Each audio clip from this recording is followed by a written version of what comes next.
And now I would like to welcome our next speaker. Dr. Feiyu is here.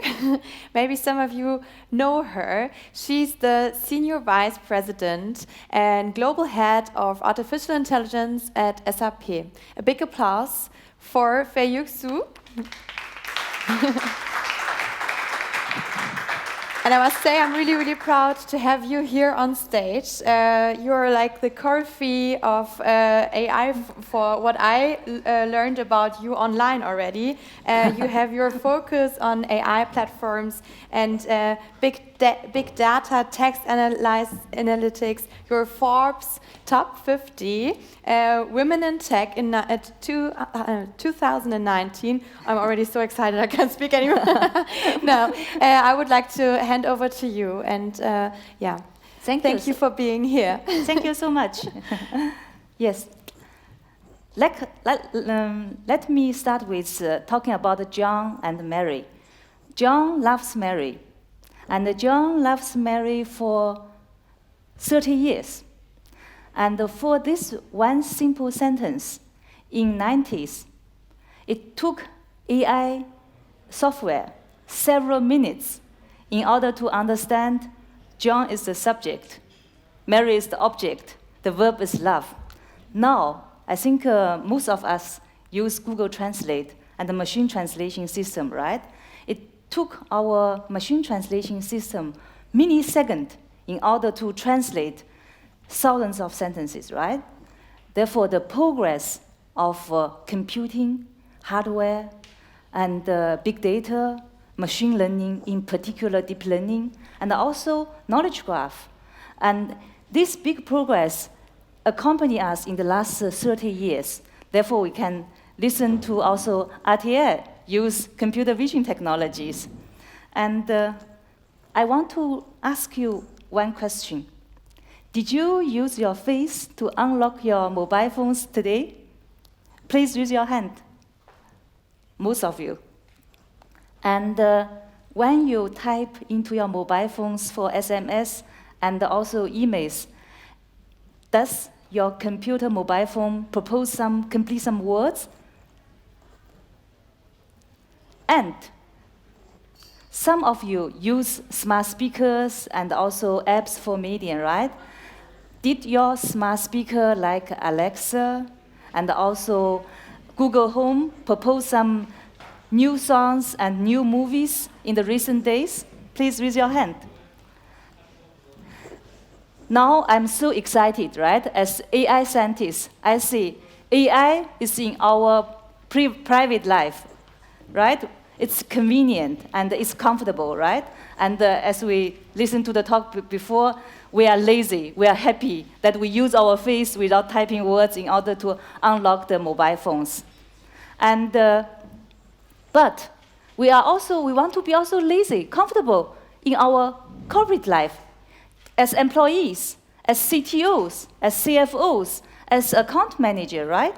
Therefore, it's urgent that we should make also our employees, the customers of SAPs and other companies, right, have a happy life during work.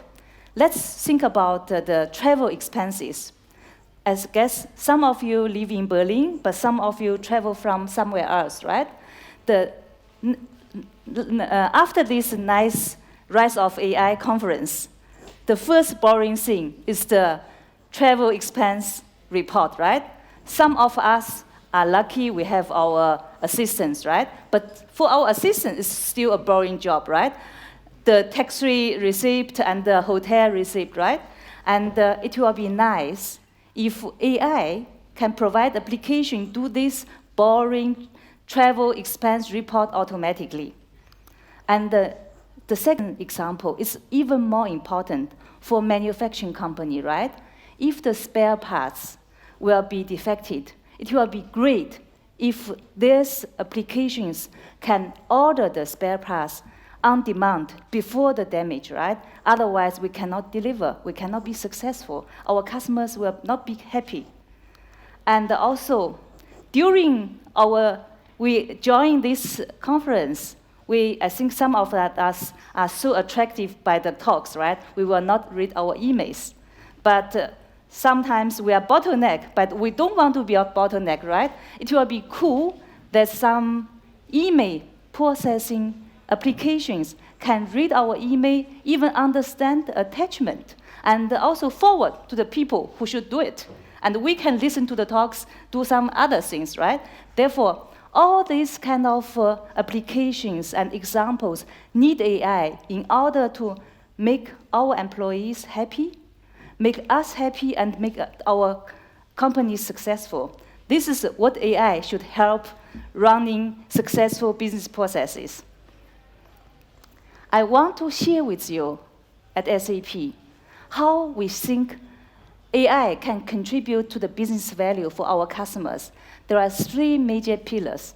The first one, we talk about our customers, our employees. They are not data scientists. They want to use intelligent applications out of the box. Therefore, it's very important as our AI scientists, right, as technologists, we should not only say we are cool, we are developing very cool algorithms. We should also infuse the technology in the applications that customers can use it out of the box without configuration, low touch, no touch. This is our ambition. Infuse AI technologies into the business processes, into the applications out of the box. And the second one, since we have customers which cover many industries, right? And each industry, each company have their own needs. It's also important to provide possibilities and not only cover the majority of the customers, the companies, right? Also let our customers, in order to build their extensions, cope with their own needs. This is very, very important. Third one, in this conference, we talk about trust, responsible AI, trustworthy AI. This is very important. And also, for companies like SAP, we are building applications for running business processes. This is mission critical for human resource, for finance, for supply chain.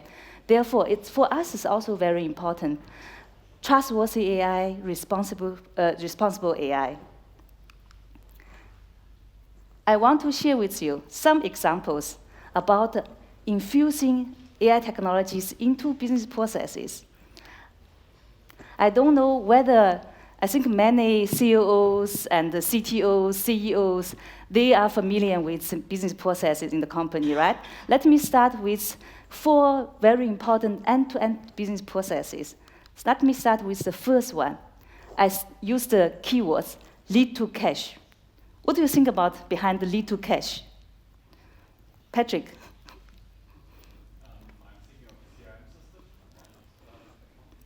Yes.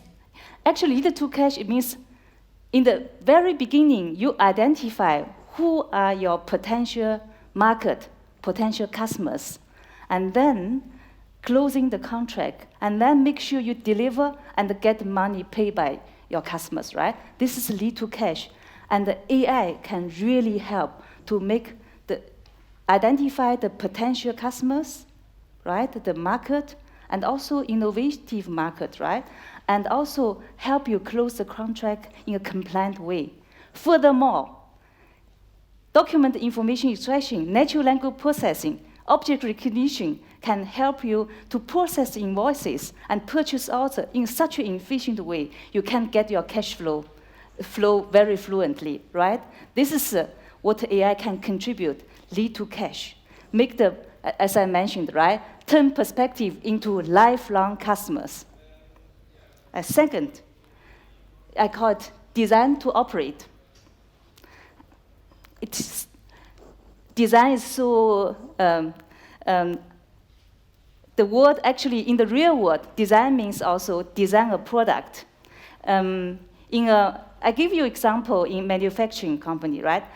We can observe with AI, observe the social media feedback, the market feedback of our customers in order to improve our existing product, even design new product. And for manufacturing company, computer vision, machine vision is so important to do a visual inspection, right?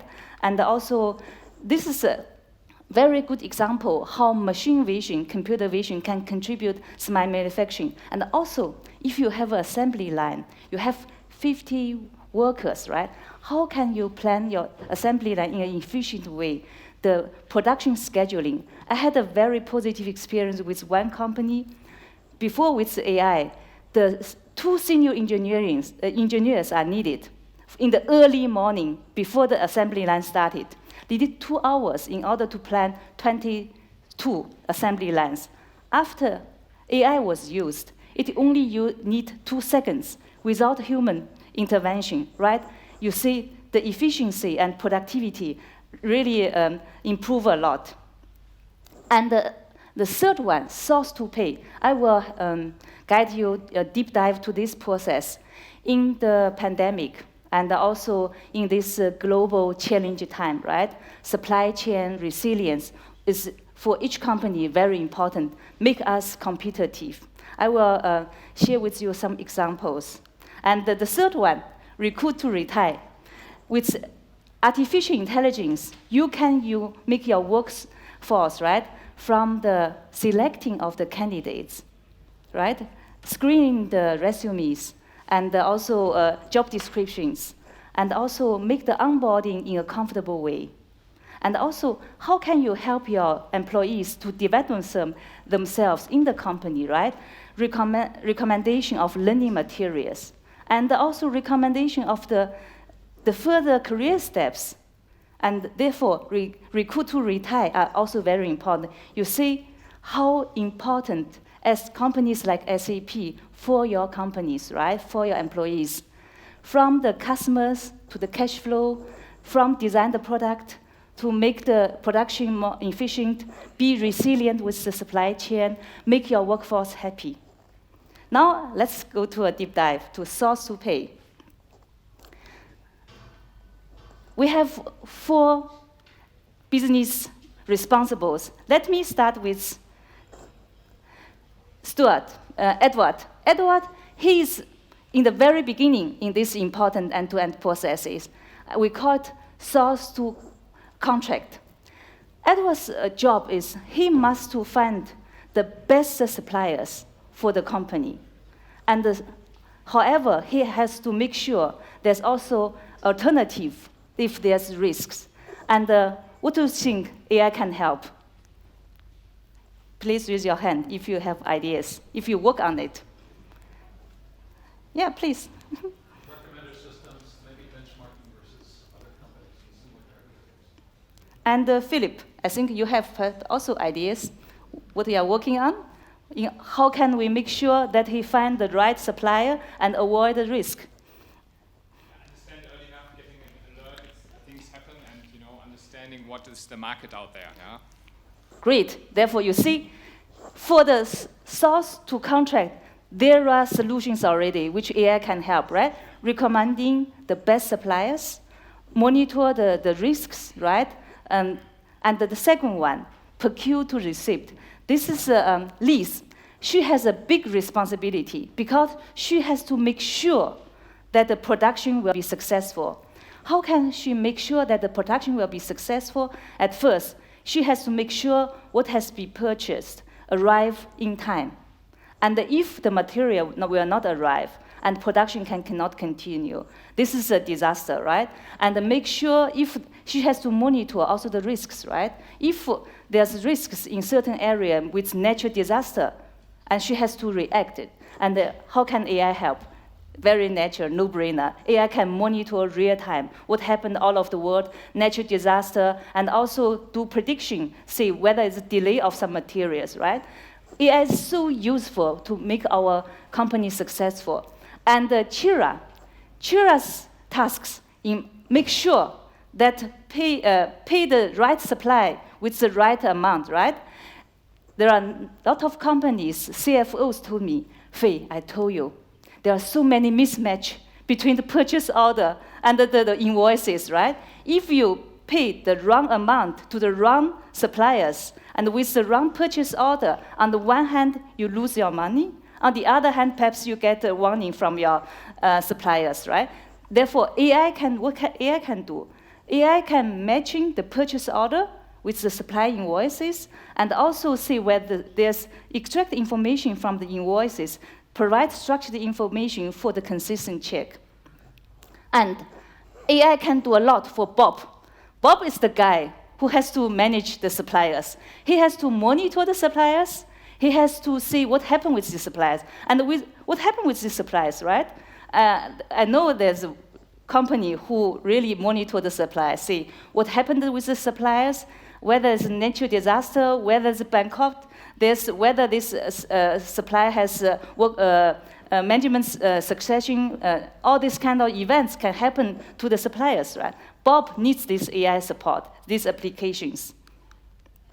And what I want to share with you, if you are really interested in enterprise AI, in AI for companies and business, right? Along this end-to-end process, right? Recruit to retire for workforce, source to pay in order to get customers, and lead to cash, and also design to operate. AI can really help to make the processes automation of the processes, optimization of the processes, and also forecast and planning. I give you one example, a very simple example, like Concur mobile expenses. I talk about the travel expense report, right? Boring report. And the Concur example, they use computer vision technology, OCR, and the natural language processing. And the Concur, the expenses is a mobile app, deals for each year 1.6 billion for our customer expenses, right? For 26,000 customers. It's really amazing. And also, Concur Verify, I will show you later as example. I want to also share you very, very exciting example about the digital supply chain and the forecast. This is about the forecast. I think companies always have to, in particular manufacturing companies, right? We have to deal with the supply chain and sales demand forecast. That's long-term demand forecast for 3 years, 1 year, and 2 years, even 4 weeks, 1 week, right? And for one company who use our machine learning applications for supply chain sales forecast, before AI, it took this company 160 hours, 160 hours. Remember, this means more than 1 week, right? Even 2 weeks, 3 weeks. And a human forecast, a human planner, can only consider 22,000 data points. And how about the machine? How about the AI? AI, in order to do long-term forecast, 3-year forecast, only 4 hours. It means with AI, this company can do prediction every half day. This is so important today, right? And how many data points can AI system take into account? In comparison to 22,000, AI system can consider 66 million, and also can do specialized prediction, product with region, product with season, product with special needs, right? This is really a big contribution of AI to supply chain forecast, sales forecast. I think this area really, because you can immediately translate this forecast into money. And this is how we persuade companies to invest AI, because make the business process intelligent means make every company intelligent. As I mentioned, right, in Concur, there's one example. Given the travel expense, everybody of us did it, has to do in the future in our life. And before, there's also human auditor. They have to read this boring receipt every day, right? And we built an intelligent application, do it automatically. 70% of all the travel expenses was now audited automatically. And we leverage 1 decade of experience of the human audit, right? 70%. It means the auditor, he can trigger the system in the evening, the next morning when he got up, he can see, or she got up, she can see what happened, right? Still, he can monitor the final results, like whether the expense is above the company policy about the prices and the average prices, and also whether he submitted the expense 2 times, right? They are all examples. Actually, this is a boring examples for audit, right? If machine can do it automatically, it's really great. And I told you also about the expenses, how to deal with the receipt automatically. Even this is a very simple task, it's a combination of 2 machine learning technologies. The first one, computer vision technology, recognize this as receipt. And the second one, information extraction. Extract the information from the receipt, like currency, price, and also different types, right, of the receipt. And I mentioned about also how computer vision, machine vision is important for a manufacturing company. This is a very simple example, like computer vision can recognize whether on a machine the sticker is defect, right? It's recognized the sticker is defect, and also whether QR code is missing or whether the sticker is in the right position. With computer vision technology, you can recognize whether it's defect, whether it's in the right position, whether something is missing, right? This simple task, now 80% of the human effort can be replaced by artificial intelligence application. And since this kind of tasks really easily to lead to errors, right? Humans can make 20 to 60, 30% of errors. This machine can really minimize.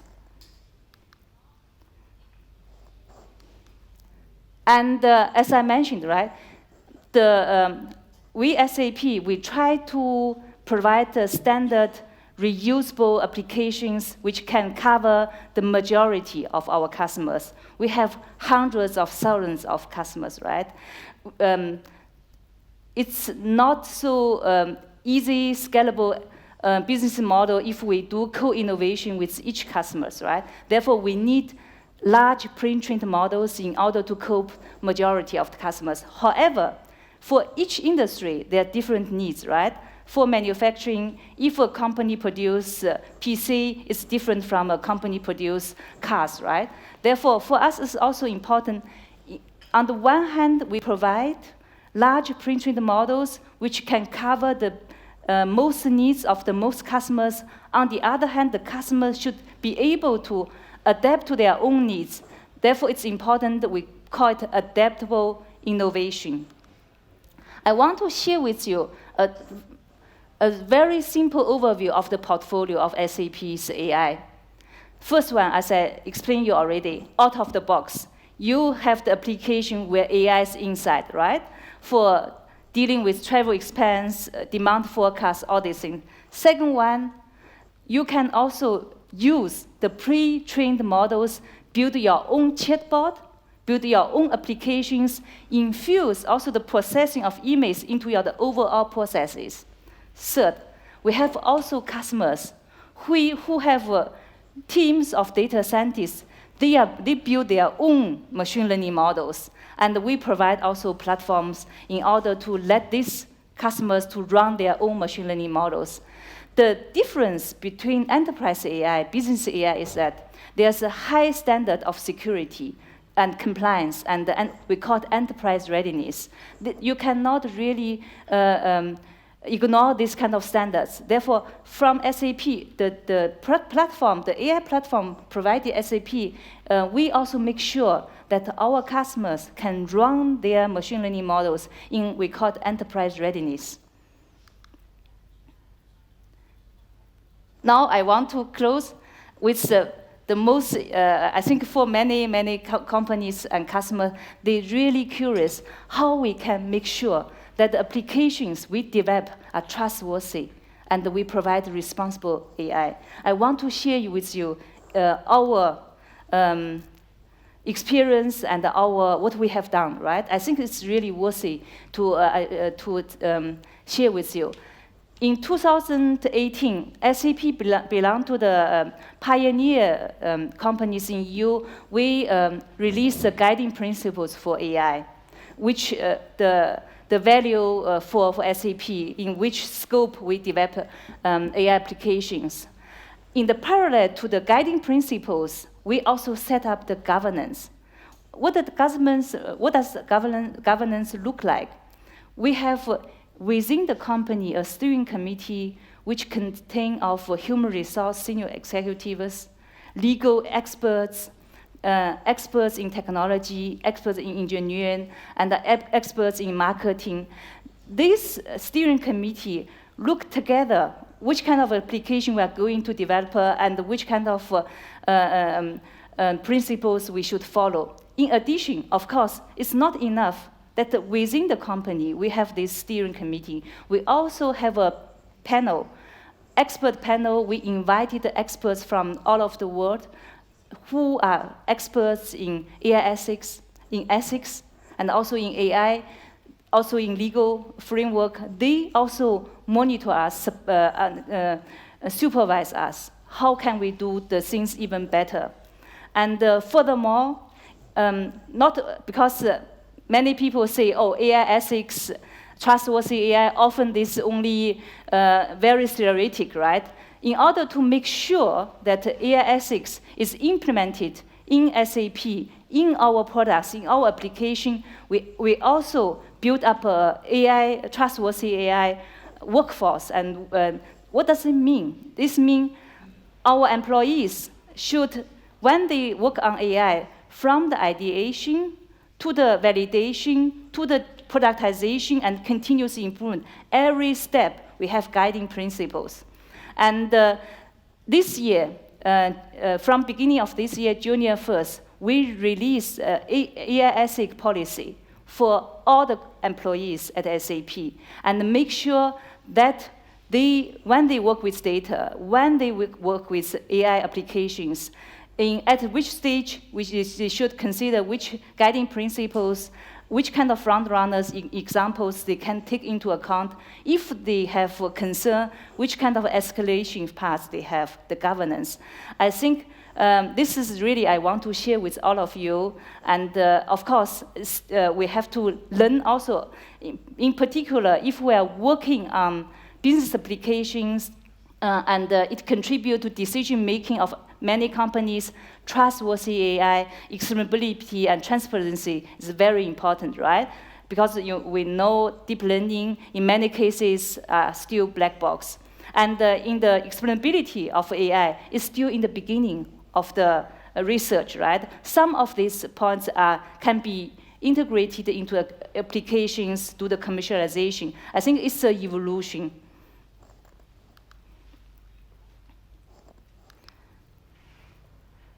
Okay, I stop here. This is I want to share with you out-of-the-box applications, flexible to scale, to adapt, and the trustworthy AI.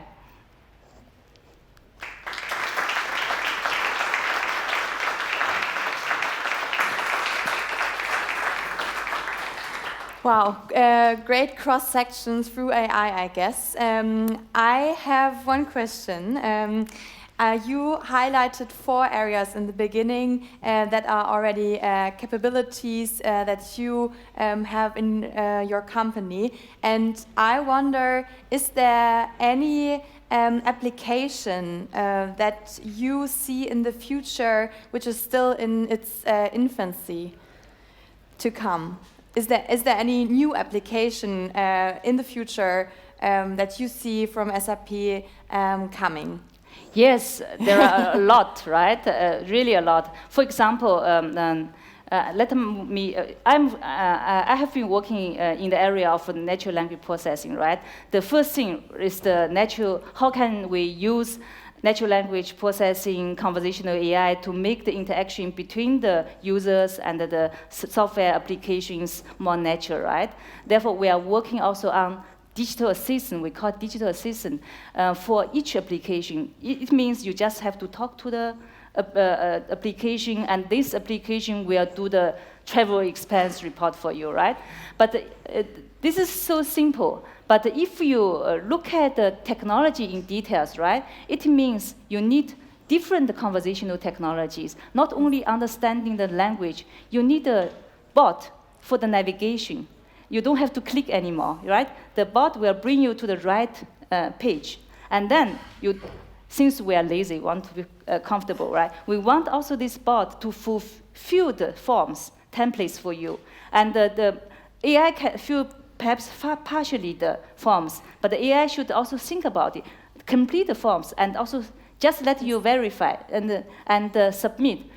On the other hand, also, only for our employees, they want to also understand the policy during the pandemic, right? It changes from day to day, right? Yeah. And also during the Ukraine wars, there's also a lot of changes, right? We need an information bot, which have to leverage information retrieval, question answering technologies. Therefore, even behind the digital system, you see so many technology are behind. Navigation, transaction, information, right? And also, even more, I'm looking forward to a digital since I think this is my duty, recommendation. This bot will recommend what is the perhaps urgent job to-do list for you today, and how do you do it? Perhaps you can fulfill 50% of it, right? And who are the examples for you? Who can be the mentors for you in the company, and even outside the company, right? These are all important future AI applications. I have so many other questions, but maybe you also want to ask something. Wait a second for the microphone so that the online audience also listens. Yeah, thank you. Yes, so I've been responsible for a large IT company for essentially the AI roadmap and strategy. And of course, we came across the AI policies, which we have recently discussed. I was actually caught a little bit in the middle as to whether we should have a formal AI ethics model or whether we should wait. And one question that came up is potential incompatibility with our clients and customers because they will have their own AI ethics platform. So if you are at SAP having one and you start discussing it with a customer and they have a different one, how do you reconcile that, given also that we do not currently have a formal regulation in place? Oh, this is a really good question. To be honest, I'm not yet so far as you, because now the current AI ethics policy is mainly for SAP, our own, right? But you are totally right. I think this is the interaction with the customers is very, very important. Therefore, for us, in the beginning, our guiding principles, right, is we also investigate and study the UN human rights guiding principle. Our guiding principle is actually a part of the UN guiding human rights, right? This is also important. Second one is also we look at also the EU AI ethics guiding principles, and our guiding principles and our ethics policies is compatible with also EU AI ethics policy. I think under this umbrella, perhaps we can also interact with our customers, say, this is our AI ethics, which is under the UN and also EU AI ethics. I think definitely there will be big overlap, right? Yeah, I think therefore this is one thing. Another thing is also in the everyday, how can we make the execution of excellence, right? This is the interaction with the customers. For example, if customers share with us the data in order to improve the applications and also continuous improvement, right? This kind of co-innovation with the customers. Then we need also joint AI ethics understanding, right? This is during the everyday operation with the customers. I think this is important to have a really solid overlap of understanding. Which sort of works, if I may just add a little bit, when you have service agreements, for example, but when it comes to ethical frameworks, usually you stick to them. By definition, they're sort of the values that the company or individuals are representing in some sense, and then it becomes, what I have experienced so far, it's a pretty hairy problem, right? Because you cannot, how do you negotiate these types of things? If your AI algorithm, for example, within SAP, is considered to be doing a certain thing, and that's acceptable, but for a certain bank, it's not acceptable. So It can, and then of course I think all of the companies in Europe are under UN and under EU. So there will be, I don't know any company actually that would say, oh, we're not following the UN sort of charter when it comes to our AI ethics guidelines. Therefore, I mentioned also in the key pillars of our AI portfolio, right? And we try to cope the majority of the customers. On the other hand, we allow also adaptation of the needs of the customers, right? I think different industry have different security and also ethic orientation, right? I think as a company like SAP, we have hundreds of thousands of customers, cover most industries, right? Therefore, we have to also be able to adapt to the needs of our customers. But our AI ethic, global AI ethic policy is also public accessible. We share with our customers too. Yeah. Yeah, I think we could continue to ask you questions. Maybe one last, or I have two, and maybe you can decide which one you answer now. So the first one is, what do you see as the biggest challenge in this field? And the second is, what excites you the most? So and maybe we can vote. So who's for the challenge? And who's for excites her the most? I think the second one. So what excites you the most in this field? Let me focus at first on enterprise AI, right? I think it's really so important, as I mentioned, right? If companies like SAP, we make business process intelligent, and all the companies who use our product will be more intelligent, right? And furthermore, which excites me also, how can we make our applications also explainable, right? Today, perhaps most of us talk about data-driven approach, right? Big data-driven deep learning, and but if we build the business applications, right? On the one hand, we have the data. Which is the experience. I call it implicit knowledge. On the other hand, we have also business knowledge about business processes. How can we have innovation, link the machine learning decisions with the explicit knowledge graphs, and provide explanations, and also provide the context for the decision making? This means then our applications really like human, right? Because we human, on the one hand, we make decisions, also even not make decisions, do things based on our intuition, because of our experience. On the other hand, we have a lot of knowledge from a school, from we read, from we learn. We explain it, and also make sure what they are doing. Even afterwards, we have explanation for ourselves, right? Persuade ourselves to make us feel better, right? This is, I think, the future AI system. On the one hand, can make decisions, can do the automations based on the experience. On the other hand, have knowledges to do verification and do the explanation. Okay, with that, I thank you for your great presentation, Dr. Thank Su. you. And a warm applause.